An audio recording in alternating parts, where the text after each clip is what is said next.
So, the very naive, aspiring January 2020 version of MK thought that she might one day make this video once she had 100,000 subscribers and share her wisdom with the world. But I'm not entirely convinced that's a realistic or healthy goal, and I have some tips to share now. So, here we go.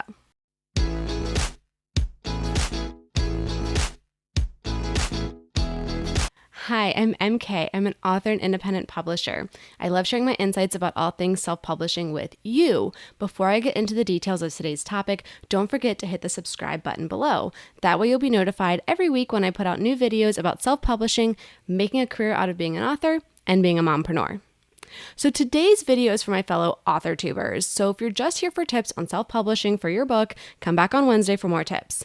But if you have an AuthorTube channel and you're frustrated because you're not getting the views or subscribers that you want to get monetized, grab a notebook. Now, AuthorTube is in general anybody who is an author on YouTube and makes videos related to being an author or bookish related things. So there are authors on AuthorTube who literally just make vlogs of what they're doing to publish their book. There are authors on AuthorTube who just do book reviews of other books that are in their genre. They're more in the booktube vein of things. There are authors on AuthorTube like me who talk about the actual process of self-publishing or traditional publishing. There are authors who do that as well. So for every different format of publishing, every different genre, there is somebody in AuthorTube who does it. It's a very wide definition. Some people are going around now making the same video of like, is AuthorTube dead? I'm like, what? It doesn't even matter. It's just like, this is just what we talk about. That's what it's called. I don't think it's alive or dead. It's just the topic we talk about. So anyways, so back in 2018, actually 3 years ago, when I sat down to record this, I was like, oh, I made my channel 3 years ago. I guess I could call this a 3-year video. But anyways, so back in 2018, I started this channel with the hopes of giving myself some time back. I had a full-time job. I was trying to write my books on the side, get my third book out, but people kept asking me for help. And I was really happy to give that help, especially because these people are mostly in my direct network. But when I only had a couple hours a week to be able to work on my writing, marketing my existing books, all that goes into self-publishing, each of those hours was really precious. So I had to carefully craft these individual responses was something that I just couldn't afford to do with my time. And I didn't really like the idea of sending this like canned email out of like, here you go, and really just not being genuine. That just didn't feel right to me. So I thought, I have this Canon point and shoot camera. I have this video editing software on my computer from when my husband and I just wanted to make a slideshow of our vacation photos. I know I'll start a YouTube channel. I'll just upload the videos and boom, people will have boom, like personal answers from me. I had no clue what I was getting into, and I naively thought like, oh, well, I know people make money off of YouTube, so I guess it'll just pay for itself. I had no idea what the actual work it was going to be to put in and become monetized on YouTube. And so when I finally discovered that AuthorTube was even a thing, like I didn't know there were other people giving answers to the same questions I was on YouTube. Like that's how naive I was about it. And when I finally found the AuthorTube Facebook group, like 4 months later, I just felt like an idiot. I was like, oh, like all these people are already on YouTube talking about the same things.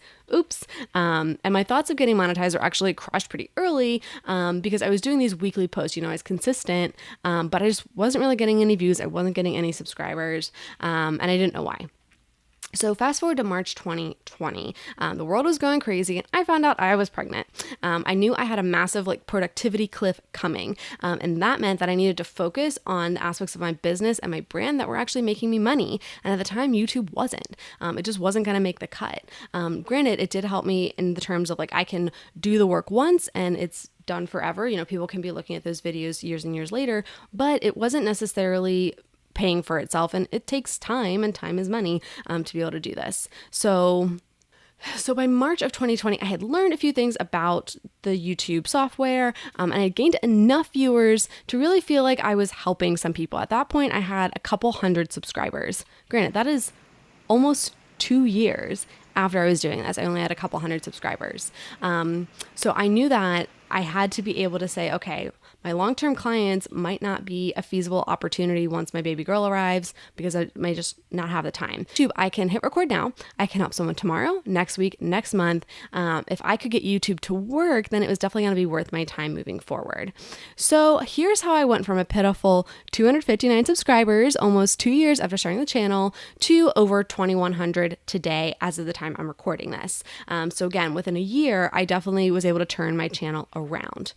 So I'm going to be going over the main things that I did that can also help you if you are looking to get your AuthorTube channel monetized. Now, one of the first things I'm going to talk about is learning from others. And so within the AuthorTube space, I see a lot of other authors posting and they're like, oh yeah, I want to get monetized. I want to get monetized. But then what they're doing is not necessarily leading them there. And so I think that's where you need to set your goal. Like, is my AuthorTube channel literally just for the accountability for me to say, hey, every week I'm going to post my word count updates. I'm going to post updates on what I'm doing to query or to get my book self-published or whatever. If it's just for accountability, then it's just for accountability, and monetizing is secondary. If it's just to be monetized, then you have to go with a different strategy. So the first thing that I did was learning from others. I really didn't like the idea of some of the content I was seeing out there that's like, here's how to hack the YouTube algorithm, and here's how to get monetized in 20 days or whatever crazy number of days, because I was like, well, I don't want to hack it. Like I genuinely enjoy providing this information, and I see that even just giving this information, I can become monetized. Other people are doing it, and I didn't want to compromise who I am, what I'm about, just to say, oh, I'm monetized. Like I wanted to do it, in my opinion, the right way, which is a slow build, which is frustrating to hear, but you have to build slowly. So what I did is I went out and I learned from others in our AuthorTube space and just in the YouTube space in general, and some official and non-official ways. So basically, if what you're doing now isn't getting you the results you want, you need to do something different. Now, this isn't saying totally change who you are, change what your channel is about. You should do something slightly different. So first, I watched videos of the people who had the kind of subscriber and view counts that I wanted. Now, I don't think it's healthy to aim for a specific number because those are arbitrary. People subscribe or unsubscribe all the time for different reasons. But in general, these were the channels that I wanted to be like.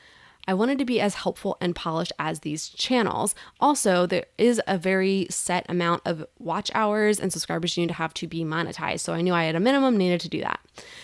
So I noticed that these other channels that I was watching, how they were going into their intros and their sign-offs. I looked at how they were using different audio effects or angles. I looked at their thumbnails and what trends I could spot on them. Then I emulated those best practices in my own way. Slowly, every time I was doing a new batch of videos, I would try to improve it. I also watched videos on YouTube about this specific topic of getting a channel monetized. So first, Meg from iWriterly did a really great video about how her channel just blew up. She has some really amazing tips in her video, so I've linked it here and down below so you can check that out. And from that video, she recommended Nick Nimmin, so I watched his videos. From there, YouTube recommended that I watched Catherine Manning, so I watched her videos. Honestly, YouTube recommended a lot more, but these were the videos and channels that I felt were the most helpful for me and that I could connect with the best. There's lots of people out there talking about the same thing, but you're going to find somebody who you can identify with and relate to that you're going to want to learn from. I have all those channels linked below. So what I took away from all of this learning was that I really needed to focus on my analytics tab and my tags. Effectively, YouTube, which is owned by Google, is a search engine. So people need to be able to find your video in order for them to watch it and subscribe. No views and no subscribers means no monetization. So go back through your current videos, start out with the one that has the most views already, and go through your title, your description, and your tags and make sure that they are accurate to what you are actually talking about. Cutesy titles don't help people find your video. Non-existent descriptions won't help either. You need to tell YouTube what is in the video. Also, what you say in the video is indexed too. So actually say the words you want to be searchable for your video. So in May of 2020, I went through my top videos and updated the titles to make sure I was using all of the allowable characters. My titles are accurate and now better for visibility. Before I was doing cutesy things of like, my one best tip. But okay, what's the best tip? Like that doesn't help. Nobody's searching for what is MK's one best tip. That nobody cares. So I had to go through it and actually say, oh, like how I make use of Grammarly for self-editing. Like that's what I was talking about in that video. So my descriptions have always been my video scripts. I always script my videos because I'm not very natural at going off the cuff. And I have my videos automatically post to my blog. Some of my early videos had nothing, so I fixed those just because I hadn't set up that process yet. So next I tackled my tags. You can fit 500 characters worth of tags on each video and you should do that. This is again how you are telling YouTube what is in your video. So this leads me to TubeBuddy. So I have squeezed every ounce of value that I can out of their free level. The paid levels get you a lot more, but if you're on a budget because you haven't monetized your AuthorTube channel yet on YouTube, this can help you to think of some new tags that you might not already be thinking of. Now, yes, when you upgrade to the paid levels, they show you a lot more suggested tags, so that can be a big benefit.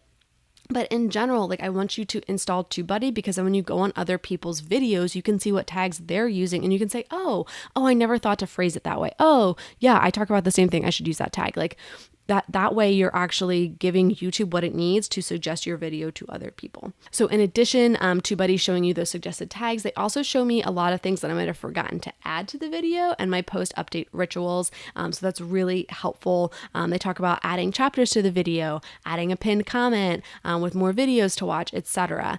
So that's super, super helpful. Okay, so after learning from people, I went and I actually did these best practices. So the next was to put links in all the videos and pin comments to my playlists. So the next important item is that YouTube gives you the options to direct viewers to another video in your end credits. I always have my subscription link because I would like more people to subscribe. And I actually leave it usually for their best for viewer video to watch next, unless I specifically have a series. Like when I did my paid advertising series, I said, okay, well, once you finish one, here's 2, here's 3, instead of saying best for viewer, because I was like, well, the best for the viewer in this case is to watch the next video in the series. So usually I let the YouTube algorithm go with that because they want people to watch more too, but sometimes I will override it.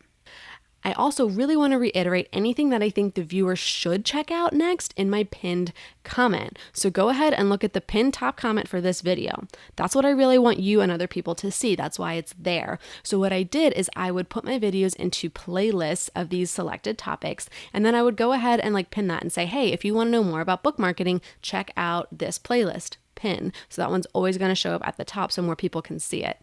Okay, so the next thing that I learned from other YouTubers, some other AuthorTubers that I started to emulate was to specifically ask for the subscription at the beginning and at the end of my videos and show the value to the viewer to explain why they should take that step. So you'll notice a lot of really successful YouTube channels are always asking their viewers to subscribe and like their videos, smash the like button, ring the bell, and they're doing that at the beginning and end of the video. Some are so big they don't really ask verbally, but they just have a little graphic pop up in the corner. Simply put, if you want to monetize your channel, you need to have at least 1,000 subscribers and 4,000 watch hours in the past year as of the time I'm recording this video. So if each subscriber watches 4 hours, you're all set. So for me, once I hit 1,000 subscribers, I still only had like 2,000 watch hours, so I needed more views. So in general, watch hours meant nothing if I didn't have the minimum number of subscribers. How did I start to get more subscribers?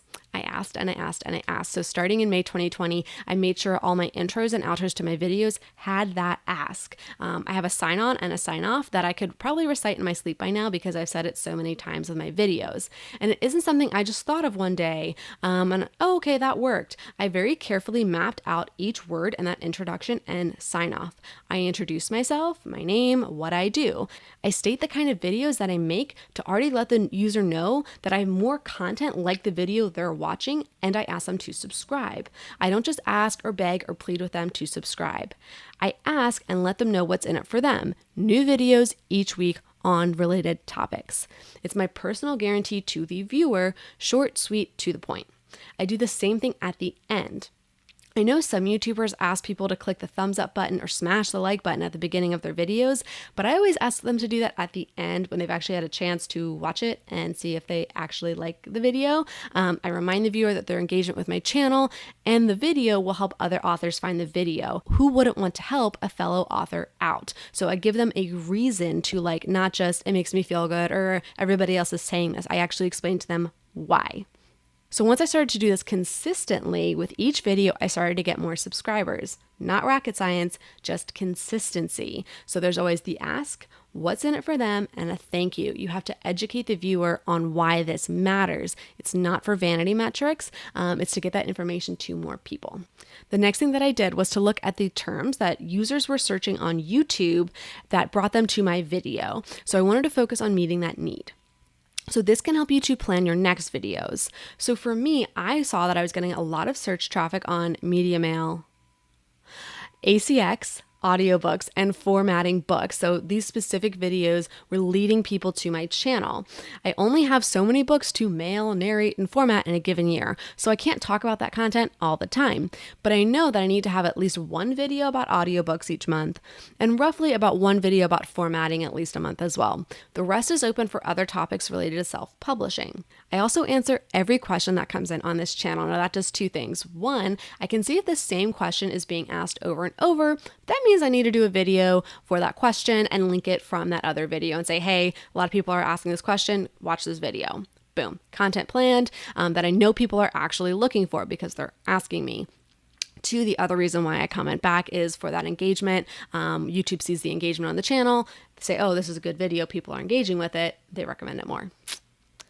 Okay, so this was a lot of information, but in general, I see people who have great content and great heart out there, and they're wanting to get monetized, and they're just hitting up against a wall. And so what I would say, my final piece of advice after you're looking at all this, is stay true to you. A lot of videos out there of how to get monetized on YouTube are talking to people who just want to make money on YouTube, regardless of the topic. And they're like, well, if you just want to make money fast, here's what to do. As an AuthorTuber, you already have a genre or topic in mind. It's your channel. You can make it as uniquely yours as you want, but I suggest don't try to just hack the system to get monetized by making content that doesn't interest you or that is not at all even close to the content you would prefer to make, because you're going to get monetized off of that content that you don't want to make. Then you're just going to switch and talk about author stuff. You're going to confuse the system, you're going to confuse your subscribers, it's not going to be good. So my best advice is to keep in mind that people want to be entertained or informed. Are you entertaining them? No. Okay, then you need to inform them, and vice versa. The way that I share my advice and experience self-publishing will be different than yours and anyone else's. There's definitely enough room for all of our unique perspectives on AuthorTube. So I definitely want to encourage you to keep going and realize, like I said, this is the third year I'm on YouTube, and I've only been monetized for a couple of months because I finally actually got my act together about a year ago. So a year of really earnestly trying, 2 years of kind of like, I guess it'll just happen. So once I really started to put effort towards it, I did see the momentum, and I saw that what I was doing was working, and it was just a matter of time to get there. So I want to encourage you, but also remind you it will take time. So what are your goals for your AuthorTube channel? Where do you feel like you're getting stuck? I'm hoping to be able to record another video when I hit another big milestone for some ways I'm continuing to expand my channel through collaborations and masterminds and more. So I'm still learning, and I'm definitely going to be bringing that to you guys as well. I've been very fortunate to have some people with really big channels kind of act as a mentor to me. They've already been interviewed on this channel, so you should go check them out. But there's more that I'm going to learn from them, but I also want to help people who I can teach as well on the way up. So leave your comments and questions below. And if you found this video helpful, please give it a thumbs up, and don't forget to hit subscribe.